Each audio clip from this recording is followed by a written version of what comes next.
एक 10 अंकों की संख्या है जिसमें ये संख्या में x और y डिजिट्स हैं, ठीक है।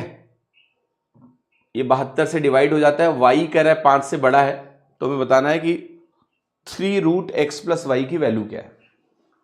तो सबसे पहले देखो ध्यान से, ये है 4 6 7 8 x 5 3 3 y 2, ये 72 से डिवाइड हो जाता है। तो 72 से डिवाइड होने का मतलब ये है बेटा कि ये संख्या 8 और 9 दोनों से डिवाइड हो जाएगी, 8 और 9 से डिवाइड हो जाएगी। 8 से कोई संख्या तब डिवाइड होती है जब आखिरी के 3 अंक 8 से डिवाइड हो जाएं। यस और नो? हाँ जी। तो आप कहोगे, अगर ध्यान से आप सोचो कि क्या वैल्यू हो सकती है, तो देखो 408 से डिवाइड होता है और y 5 से बड़ा रखना है, यहां 3 है यहां 2 है, आप इसमें एक बार 8 घटा दो तो ये वैल्यू 392 आई या नहीं आई? यस। तो मैं यहां पर 9 ले सकता हूं, तो 392 8 से डिवाइड होगा, क्योंकि आपने क्या किया, 400 में 8 घटाया, 400 - 8 भी 8 से डिवाइड होगा कि 400 तो होता ही है।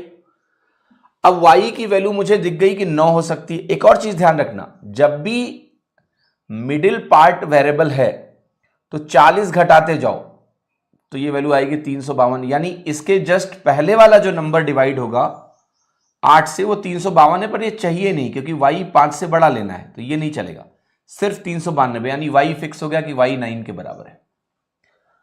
अब y अगर 9 के बराबर है तो यहां बेटा 9 आप रख सकते हो, रख दो। अब मैं डिविजिबिलिटी देखने जा रहा हूं, किससे? मैं डिविजिबिलिटी देखने जा रहा हूं अब 9 से। 8 की डिविजिबिलिटी हो गई, y 9 मिल गया, 5 से बड़ा लेना था, तो अब मैं 9 से डिविजिबिलिटी देखूंगा। तो 9 से डिविजिबिलिटी देखने में जितनी बार 9 दिख रहे हैं हटा दो, 9 हट गया, ठीक है। फिर ये 7 और 2 9 हटा दिया, ये 6 और 3 9 हटा दिया, ठीक। क्या बचा? 5 3 8,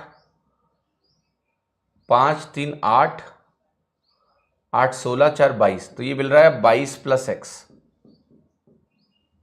अब ये 22 + x 9 से डिवाइड होने के लिए हम x की वैल्यू को 5 ले सकते हैं और कुछ भी नहीं ले सकते। x सिर्फ 5 हो सकता है और कुछ नहीं हो सकता। x एक डिजिट है ना, 5 ही हो सकता है बस। तो अब आपकी वैल्यू क्या आ गई, जरा बताओ मुझे। 9 5 14, नहीं आंसर नहीं आ रहा, कुछ गड़बड़ लिखा है मैंने।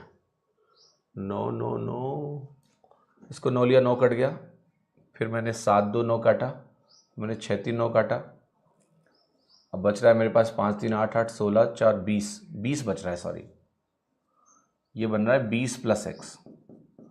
x की वैल्यू 7 हो जाएगी, तब 9 से कटेगा, तो x हमारा 7 हो गया, y हमारा 9 हो गया, ऐसा है।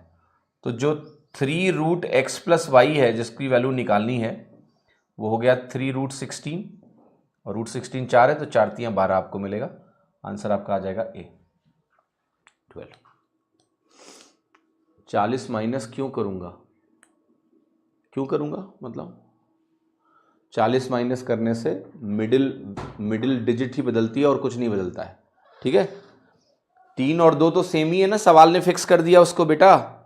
तो जब सवाल ने फिक्स कर दिया कि 3 और 2 तो आने ही आने हैं, बीच में y वेरिएबल हो सकता है, तो आप 40 40 घटाते जाओ, सिर्फ मिडिल वैल्यू बदलेगी, और वो 40 8 का मल्टीपल है तो 8 से डिवाइड होता रहेगा, ये मतलब होता है इसका। नंबर सिस्टम का रैमोथॉन यूट्यूब पर पड़ा हुआ है मेरा 40 घंटे का, देख लेना एक बार।